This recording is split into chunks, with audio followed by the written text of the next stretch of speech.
Step into the shadows of the island you thought you knew. Beyond the white sands and the reggae beats lies Jamaica, whispered about in the dark. A land of old secrets, restless spirits, and things that move with ungodly speed in the night. These aren't just legends. These are the accounts I've gathered from the corners of our parishes, from the zinc roof coops of the 1950s to the deep, silent woods where the scent of rot and mud lingers. Lock your doors, dim your lights. You're listening to Scared in Jamaica. And if you're yet to subscribe, go ahead and do so. And if you like this video, go ahead and give us a thumbs up. At the end of the video, you can go ahead and comment your favorite of the 3 stories. Now, let's get into it.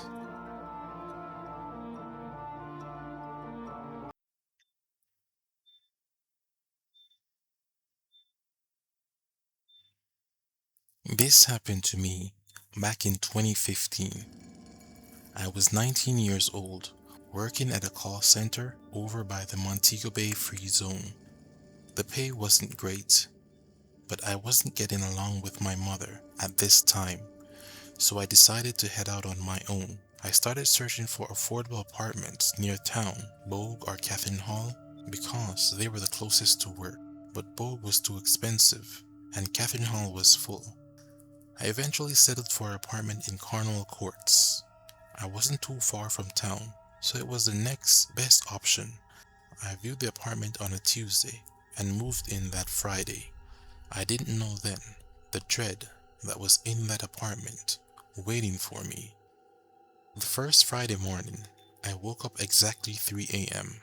I couldn't fall back asleep until 5 p.m., only to have to get up at 6 for work. I was exhausted. Things stayed normal, and I was able to sleep throughout the nights. Until the following Friday, I woke up at 3 a.m. again, though I fell back asleep quickly. This happened for about 3 more Fridays at 3 a.m. every time. I didn't take it seriously until the 6th time it happened. I woke up as usual and sat up, rubbing my eyes and looking for my phone. The lights were off, except for the bathroom light. I don't sleep in complete darkness. That's when I saw it. A shadow. In the corner of my room. I wasn't even scared yet, just surprise. I stared at it for about 20 seconds, and then it vanished. I told myself my mind was playing games on me. After all, that has to be the best logical reason. The Sunday after that, I saw my neighbor, the one that was living next door to my room. She was coming from church. She was walking towards her house, but when she got near my gate, she paused and crossed the road and passed my house on the other side, and then crossed back over to get to her house. This was quite odd. This was quite odd behavior. Why cross the road and then cross again? I then started to notice that she never walked directly in front of my house. She always crossed and walked on the other side. The 3 a.m. wake-ups continued. I tried ignoring it, telling myself I just wasn't used to living alone. But come on, after 3 months, there must be something wrong. About 4 months in of me renting this apartment, I got home on a Thursday night. I laid in my bed under the covers, but the chill was deeper than any call center AC. It was very difficult to fall asleep at first, but I eventually fell asleep. But as you guess, Friday, 3 a.m., I got up. But when I tried to get up, I realized I couldn't move. My body was locked. And then I saw it again. The shadow was back. But this time, I could see its appearance. It was dressed in all black. Its skin was deadly pale, and its eyes were piercing red. I tried to scream, but nothing came out. It was just floating there, staring at me. For some reason, I found the strength to move. I jumped up, screamed, and ran into my bathroom. I locked the door behind me. I sat there. I sat on the floor crying terrified out of my mind until I fell asleep, in an uncomfortable position. When my 6 a.m. alarm went off, my neck was in agonizing pain from sleeping on the toilet. I listened at the door to see if there was anything inside the room. It was dead silence. I slowly opened the door. I scanned the room and saw that there was nothing there.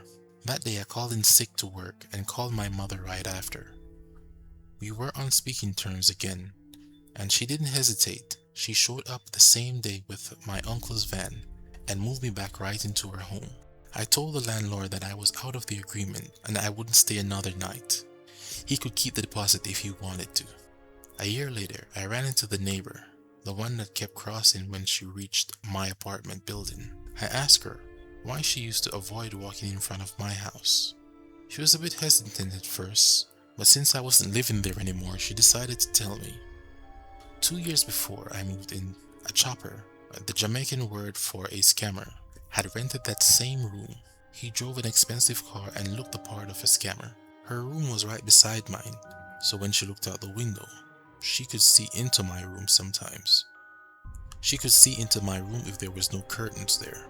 She told me one night, while she was studying for an exam, she looked out her window and saw a figure in black with pale skin, red eyes, in my room, staring directly at her. She was terrified.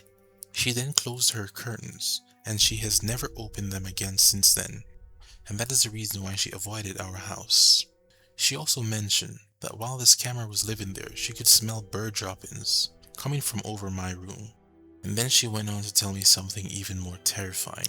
One Friday morning, before daylight, she heard the scammer screaming on top of his lungs, going crazy, and then she heard him get into his car and sped off. But he didn't get far, she said. He crashed in a terrible accident and was decapitated in the accident. When the landlord and the man's family went to get his things, they found a horror show. There was a small chicken coop in the room.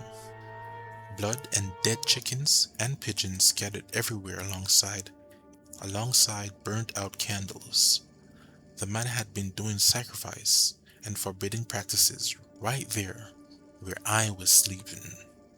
The neighbor told me everyone that rented the place after that would only stay for maximum 4 months.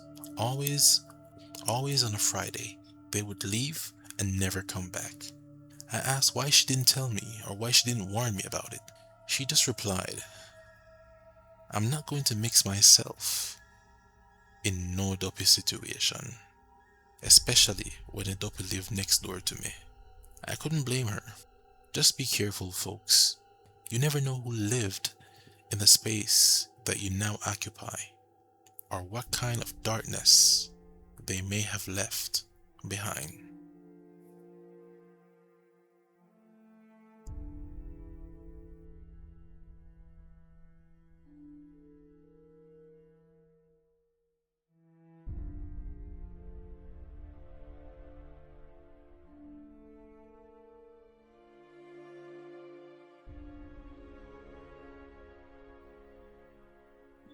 Omar and I were born in 1972 in the rural parts of North Jamaica.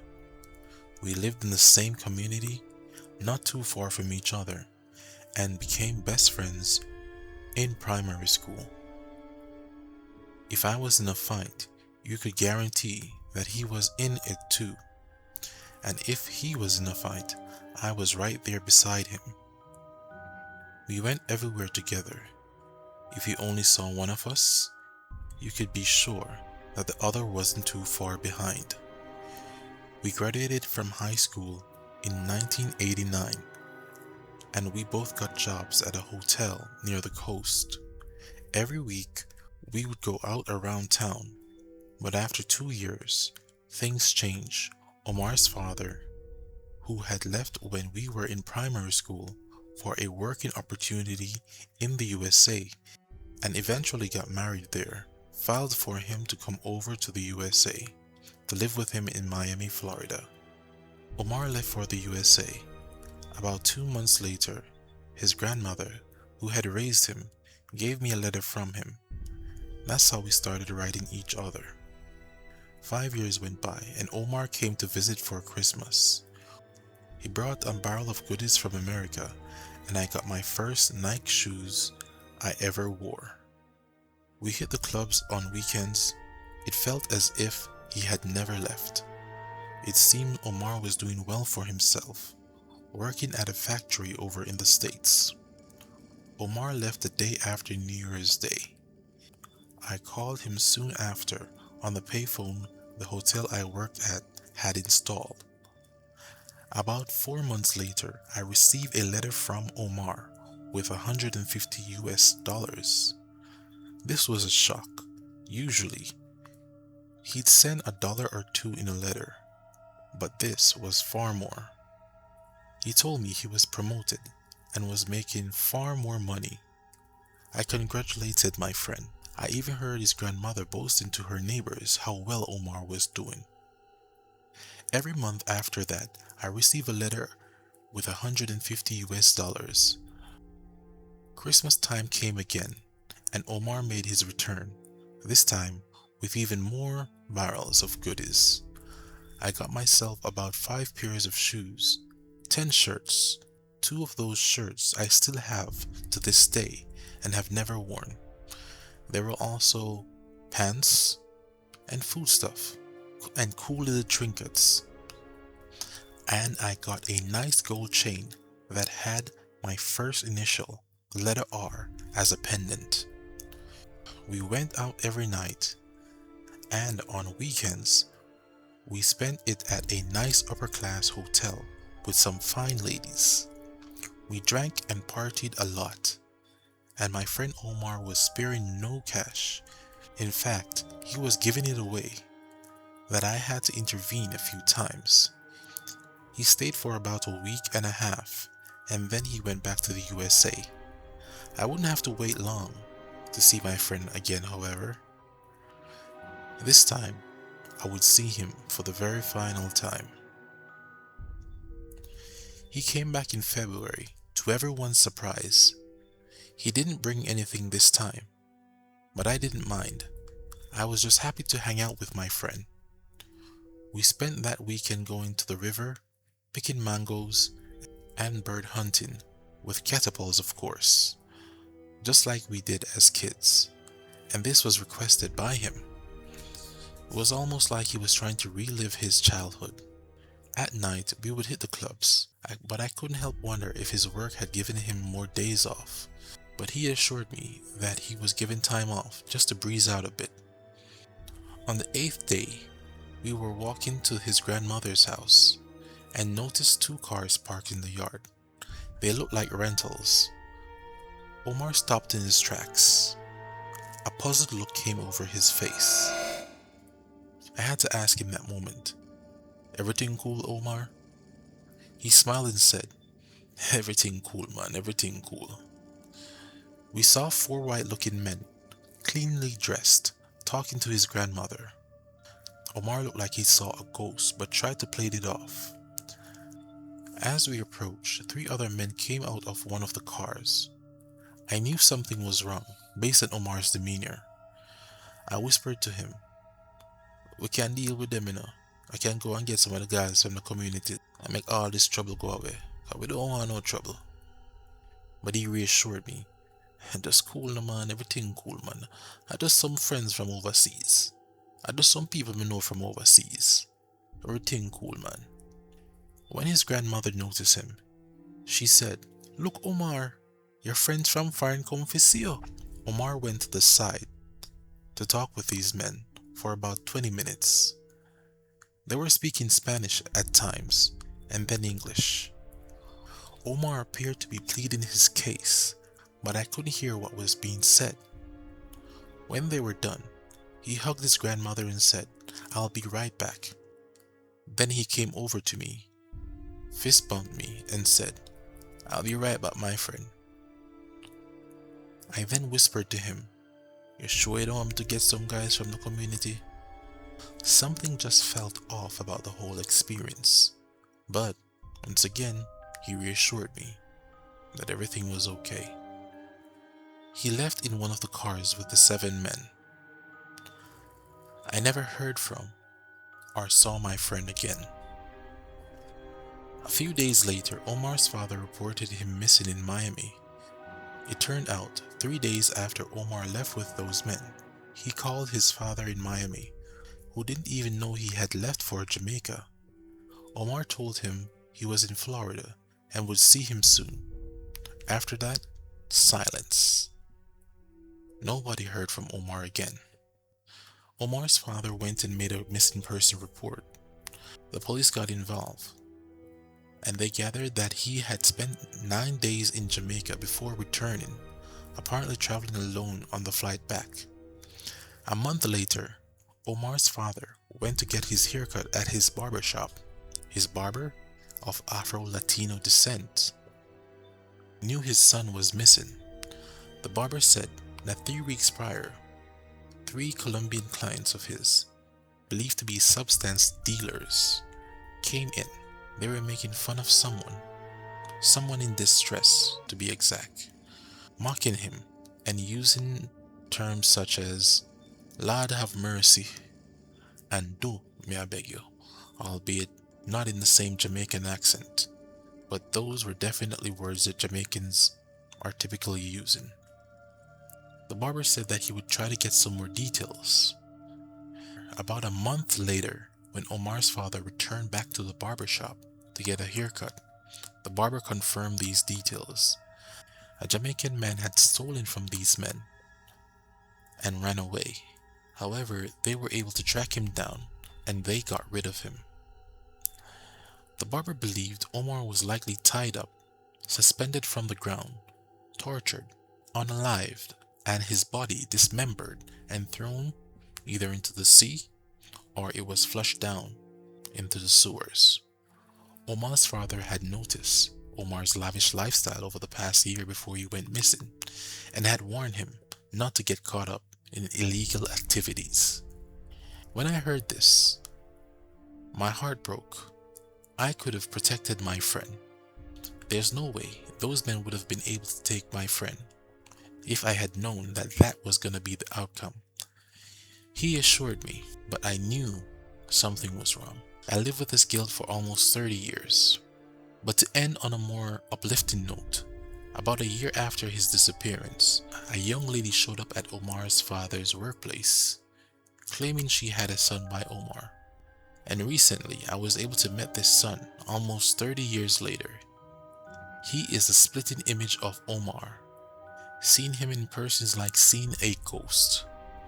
He has the same smile and laugh, just like Omar, my friend. My oldest son is named after Omar, my best friend, to honor him.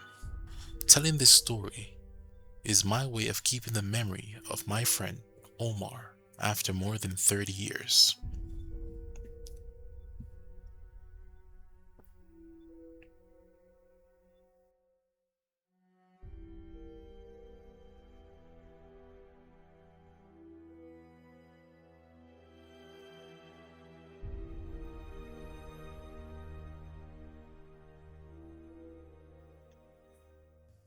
Grandpa always told this story as if it were happening all over again, right in front of him. No matter how many times he shared it, he told it with the same zeal, the same fire in his eyes. It was the mid-1950s. Grandpa was only 14 then, living deep in the country with his parents and siblings. He was a farmer's son, and that meant he had to work a lot. Every evening, he and his older brother by about a year had one final task: make sure the livestock was settled. They'd hang a kerosene lamp over a pail of water to cast a dim light, flickering light inside the coop, then head back into the house. From the veranda, they could see the smallest circle of light glowing in the distance, the only thing standing against the pitch-black Jamaican night. One morning, in those dead, silent hours before the sun, Grandpa woke up and went outside to take a leak. As he stood there in the yard, he looked over at the coop. Against the glow of the lamp, he saw a shadow. It wasn't a bird. It was far too large, hunched over, and moving in a way that didn't feel right. Grandpa stood there, frozen, squinting through the dark. But after a moment, he shook it off. Just the light playing tricks on me, he told himself, and went back inside. He didn't know it yet, but the question had already been asked. Who is in the chicken coop? A few days later, the count was short. 3 chickens were gone, so Grandpa Father decided to sound an alarm in the community, letting everyone know that there was a chicken thief on the loose. And everyone was looking for this thief, but nobody saw a soul. Grandpa and his brother decided to take matters into their own hands. They started sleeping with their shoes on and their machetes right beside them for quick access. Another night came.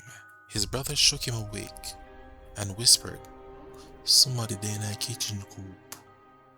They didn't hesitate and bolted out the door, blades in hand, racing towards the light. But just as they reached the entrance, the thief burst out. Grandpa said it wasn't a man running. It was running with a ungodly animal speed like he had never seen.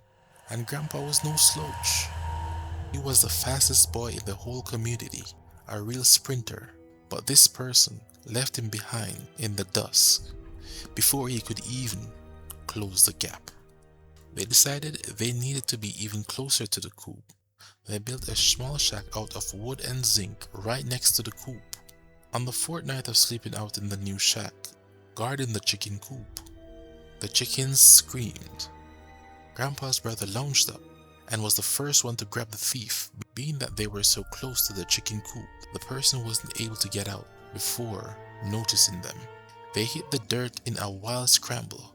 Grandpa rushed over to help, and as they struggled to pin the intruder down, a foul, heavy odor hit them, the smell of mud and rot, and something wild was baking their nose from this wild man.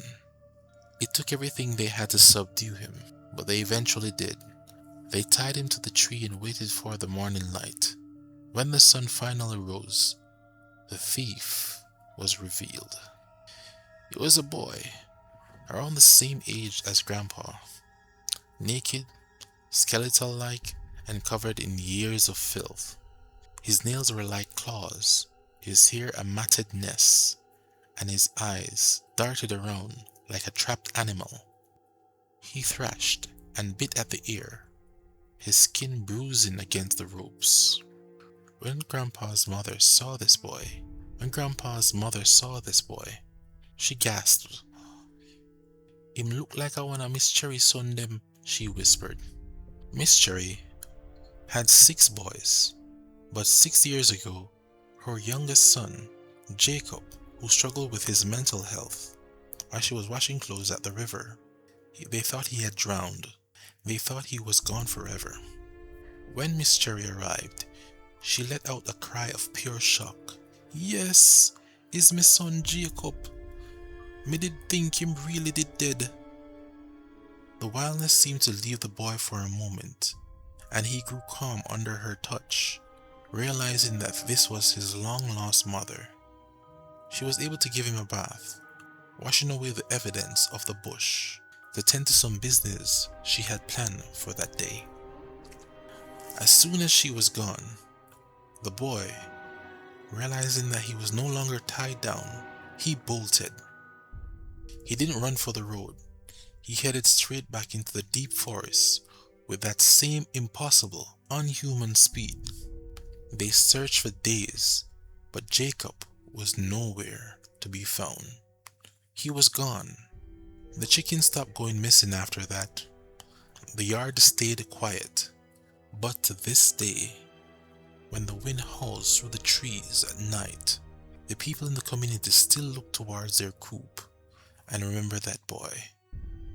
They still wonder who was really in the chicken coop that night, and is he still out there in the dark, watching, looking for his next chicken meal.